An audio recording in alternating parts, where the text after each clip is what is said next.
बिहार को झूठे पैकेज और चुनावी दिलासे देना बंद करिए। वो जहर देता तो सबकी नजर में आ जाता, सो ये किया कि हमें वक्त पर दवाएं न दी। गरीब जनता को लात मारना बंद करिए। ये अमीरों के लिए बनाया गया बजट है। अमृत काल सुनते आ रहे थे, ये अमृत काल इतनी जल्दी समाप्त हो गया कि अब अमृत काल का कोई नाम तक नहीं लेना चाहता है। हुकूमत इस कदर आवाम पर एहसान करती है, ये आंखें छीनती है और चश्मे दान करती है। 15 मिनट में इमरान प्रतापगढ़ी ने सदन में मोदी सरकार को हिला कर रख दिया है। नमस्कार, आप देख रहे हैं दर्श न्यूज, मैं हूं आपके साथ रितेश शर्मा। कांग्रेस ने गुरुवार को राज्यसभा में महंगाई का मुद्दा उठाते हुए सरकार को जमकर घेरा। पार्टी के सांसद इमरान प्रतापगढ़ी ने दूध, पेट्रोल सहित रोजमर्रा के लिए जरूरी चीजों के बढ़ते दामों को लेकर कहा कि इतनी महंगाई से सरकार आखिर किसका संतुष्टिकरण कर रही है। उन्होंने कहा है कि महंगाई चरम पर पहुंच गई है, हर चीज के दाम आसमान छू रहे हैं, जिससे जनता परेशान हो रही है। सदन में आम बजट 2025-26 पर हुई चर्चा में भाग लेते हुए उन्होंने कहा कि सरकार रोज नई शब्दावली का इस्तेमाल करती है और अब उसने कहा है कि वो तुष्टीकरण के स्थान पर संतुष्टीकरण पर जोर दे रही है। उन्होंने कहा है कि आम बजट में सरकार ने मनरेगा के लिए 1 रुपया तक भी नहीं बढ़ाया। प्रतापगढ़ी ने कहा कि सरकार ने अंत्येष्टि में लगने वाले सामान पर भी टैक्स लगाना नहीं छोड़ा है। कांग्रेस सांसद ने कहा कि देश में इतना महंगा पेट्रोल बेचकर सरकार आखिर किसे संतुष्ट कर रही है।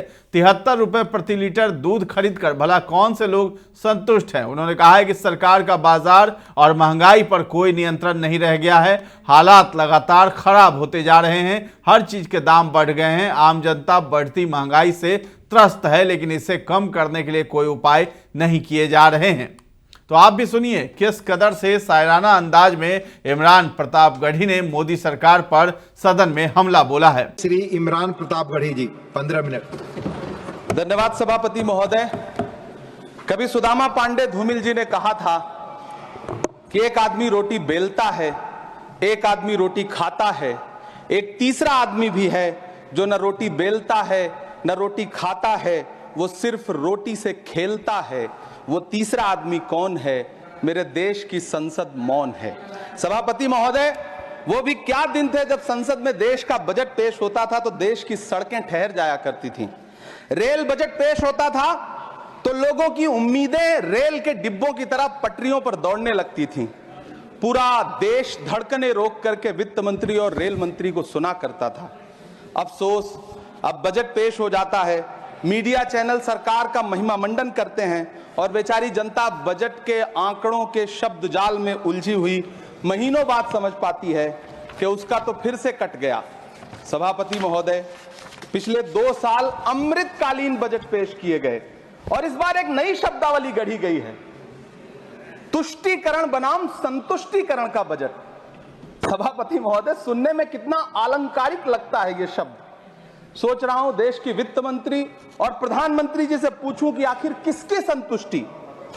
जिस बजट में मनरेगा के लिए 1 रुपए की बढ़ोतरी ना हो, वही पुराना 86,000 करोड़, जबकि पहले ही 9,754 करोड़ का घाटा हो, जिस मनरेगा से करोड़ों मजदूरों के घर में चूल्हा जलता हो, उस मनरेगा में काम करने वाले गरीब मजदूरों के लिए अगर आपके खजाने से 1 रुपया भी इजाफी नहीं निकल सका तो भला कौन संतुष्ट हुआ साहब? इस देश का गरीब मजदूर या आपके उद्योगपति दोस्त? वो जो महाराष्ट्र में लोकसभा और विधानसभा के बीच में 40 लाख मतदाता बढ़ाए गए थे, अरे उन्हीं के लिए मनरेगा का थोड़ा सा बजट बढ़ा देते। क्या उसमें मनरेगा का एक भी मजदूर नहीं था 40 लाख लोगों में? सारे के सारे 12 लाख की छूट वाले से आगे के लोग थे।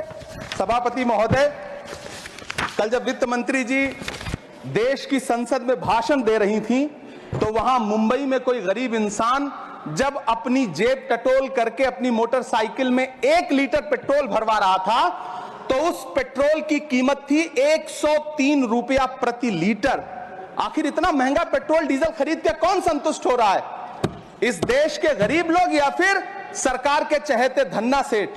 सभापति महोदय, वित्त मंत्री जी इस बजट को मध्यम वर्ग को संतुष्ट करने वाला बजट बता रही हैं।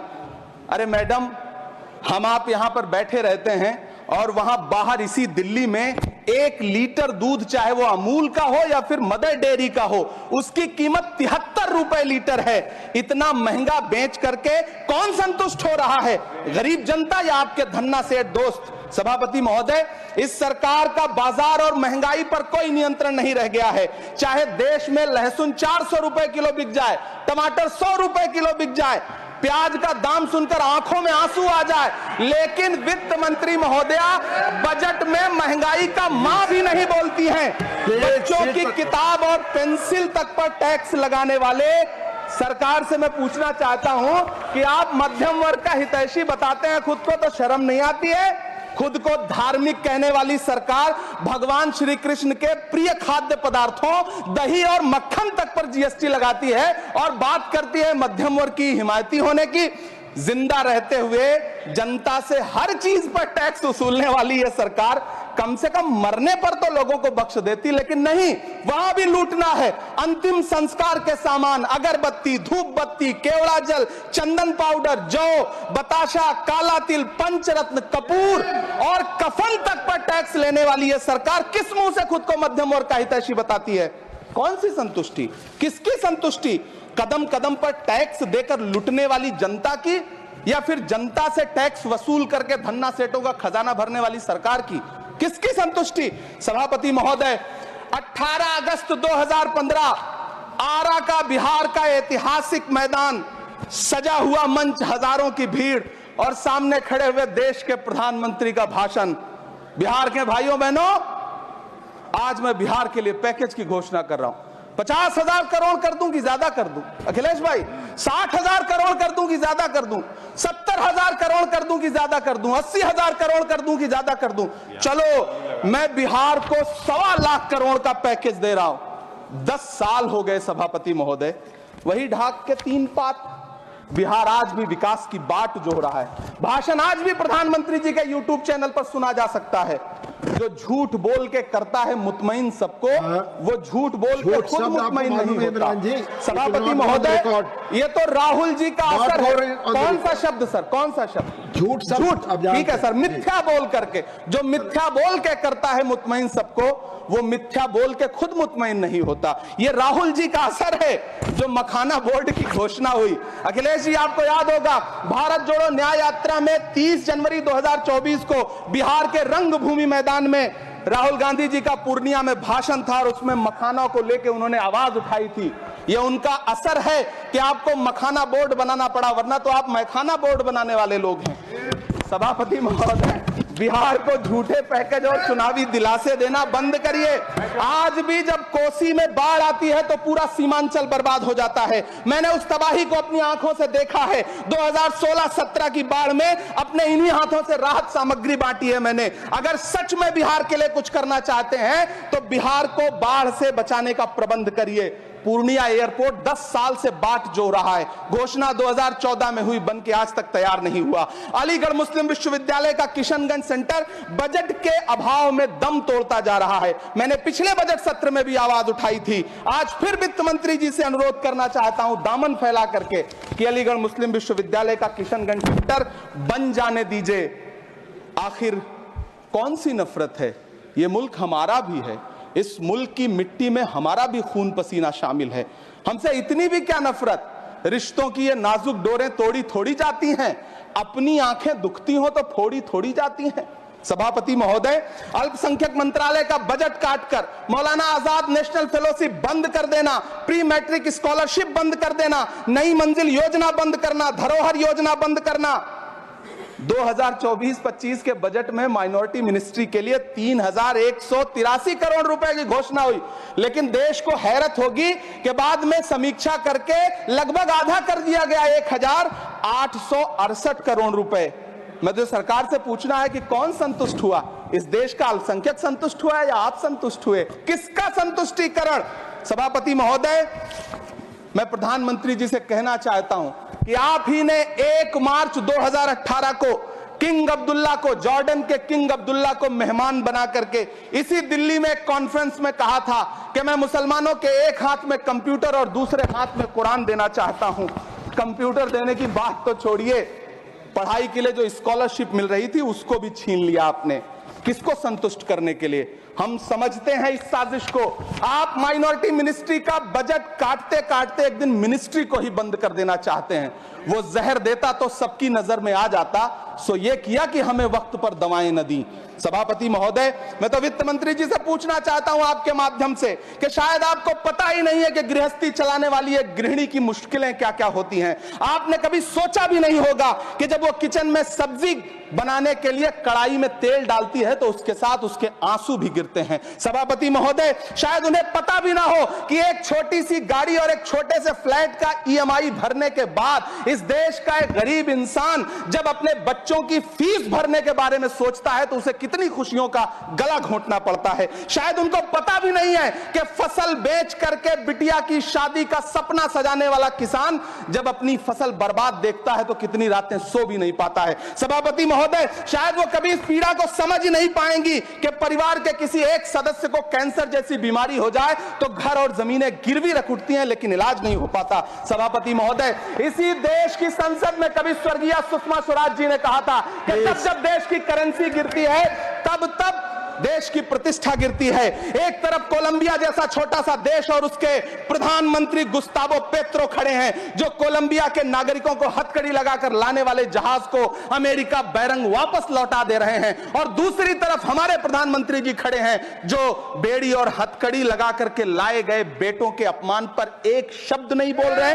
सभापति महोदय, मैं इतिहास के पन्ने पलट रहा हूं, मुझे दो किरदार याद आ रहे हैं। एक तरफ निक्सन के 7वें बेड़े की धमकियों के सामने लोहे की तरह अडिग इंदिरा गांधी खड़ी हैं, तो दूसरी तरफ खुद ही नमस्ते ट्रंप का नारा लगाते हुए प्रधानमंत्री जी खड़े हैं। मेरे कानों में सुषमा स्वराज जी की आवाज गूंज रही है।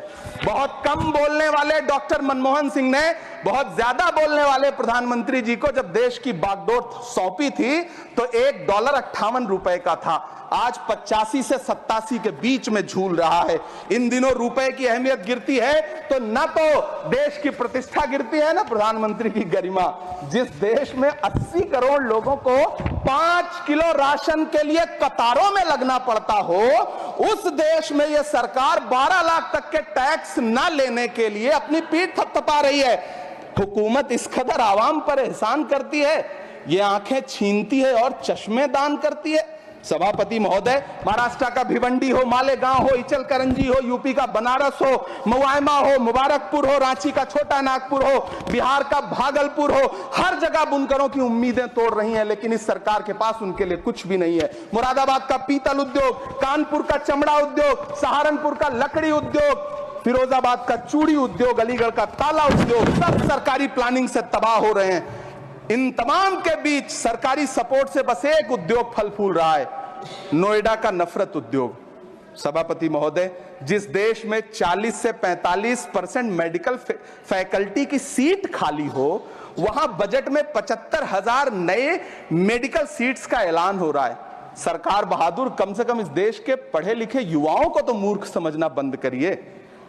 वो अब तिजारती पहलू निकाल लेता है। पहले 7500 मेडिकल सीट्स बाद में बनाइएगा, पहले जो एम्स में 2161 पद खाली पड़े हैं उनको तो भर दीजिए। वो अब तिजारती पहलू निकाल लेता है, मैं कुछ कहूं तो तराजू निकाल लेता है। मैं इसलिए भी तेरे फन की कद्र करता हूं तो झूठ बोल के आंसू निकाल लेता है। सभापति महोदय, फिर झूठ आया है, मैं उसे मिथ्या कर दे रहा हूं। शायरी में बार बार आ जाता है, क्या करूं महोदय। काश ये बजट, सभापति महोदय, वो एक शब्द मैं मिथ्या कर दे रहा हूं सर, वो एक शब्द को हटा दीजिए। ध्यान रखें, ऐसे जो भी शब्द होंगे आपके वहां। सभापति महोदय, काश ये बजट बीपीएससी के पेपर लीक की शिकायत करने वाले नौजवानों पर बरसती हुई पुलिस के लाठियों पे, जख्मों पर मरहम लगा पाता। सभापति महोदय, पिछले 80 दिन से 70 साल का एक बुजुर्ग एमएसपी की लीगल गारंटी मांगता हुआ आमरण अनशन पे बैठा हुआ है। काश ये बजट किसान नेता जगजीत डल्लेवाल की टूटती हुई सांसों की पीड़ा सुन पाता। काश ये बजट प्रतियोगी परीक्षाओं की तैयारी के लिए दिल्ली, कोटा, पटना, अहमदाबाद जैसे शहरों में, इलाहाबाद जैसे शहरों में किताबों के साथ गल रहे युवाओं के सपनों को जिंदगी दे पाता। काश ये बजट वंदे भारत के सुनहरे विजुअल के बजाय देश की गरीब जनता को कुछ और पैसेंजर ट्रेनें दे पाता। काश ये बजट सीनियर सिटीजन को ट्रेन टिकटों में मिलने वाली रियायतें वापस लौटा पाता जिनको सरकार ने कोविड के नाम पे छीन लिया था। काश ये बजट किसानों की राह में कीले नहीं बल्कि कालीन बिछाने वाला बन पाता। काश ये बजट सरकारी मालिकों को यह समझा पाता कि नेहरू को कोसने से अर्थव्यवस्था नहीं सुधरेगी, उसके लिए डॉक्टर मनमोहन सिंह साहब की अर्थ नीति अपनानी पड़ेगी। पिछले 11 साल से नेहरू जी को कोस रहे हैं, आखिर कब तक कोसिएगा? थोड़ा पंडित नेहरू जी के बारे में पढ़िए, तब पता चले कि पंडित नेहरू की शख्सियत का नाम है। दुनिया का पहला ऐसा राजनेता जिसने अपनी जिंदगी की आजादी के लिए, देश की आजादी के लिए 3259 दिन अंग्रेजों की जेल में बिताए। पंडित नेहरू एक ऐसे महान शख्स जिनके पिता पंडित मोतीलाल नेहरू, जिनकी बहन विजय लक्ष्मी पंडित, जिनके बहनोई पंडित रंजीत सीताराम, जिनकी बेटी इंदिरा गांधी, जिनके दामाद फिरोज गांधी, सब ने अंग्रेजों से लड़ते हुए स्वतंत्रता आंदोलन में जेल काटी। आप किस मुंह से उनकी लकीर छोटी करने की बात करते हैं? नहीं कर पाइएगा, 7 जन्मों में नहीं कर पाइएगा, क्योंकि जिस्म की मौत कोई मौत नहीं होती है। जिस्म मिट जाने से इंसान नहीं मर जाते, धड़कने रुकने से अरमान नहीं मर जाते, सांसें थम जाने से ऐलान नहीं मर जाते। जिस्म की मौत कोई मौत नहीं होती है। सभापति महोदय, मैं आपके सामने खड़ा होकर के एक बहुत छोटी सी कहानी सुनाना चाहता हूं कि महान बादशाह सिकंदर ने जब यूनान फतेह किया तो जीत का जश्न मनाने के लिए शहर की सड़कों पर निकला। तो उसने देखा कि पूरा शहर तो जश्न मना रहा है, एक फकीर सड़क के किनारे चादर तान के सो रहा है। सिकंदर को गुस्सा आया, घोड़े से उतरा, उस फकीर के पास गया और उसे सोता देख करके उसे जोर की एक लात मारी और लात मार के कहा कि क्यों रे फकीर, मैंने यूनान फतेह कर लिया, लोग जश्न मना रहे हैं और तू सो रहा है। उस फकीर ने उन्नीदी आंखों से सिकंदर को देखा और देख करके कहा कि शहर जीतना बादशाहों का काम है, लेकिन लात मारना तो गधे का काम है। सभापति महोदय, गरीब जनता को लात मारना बंद करिए।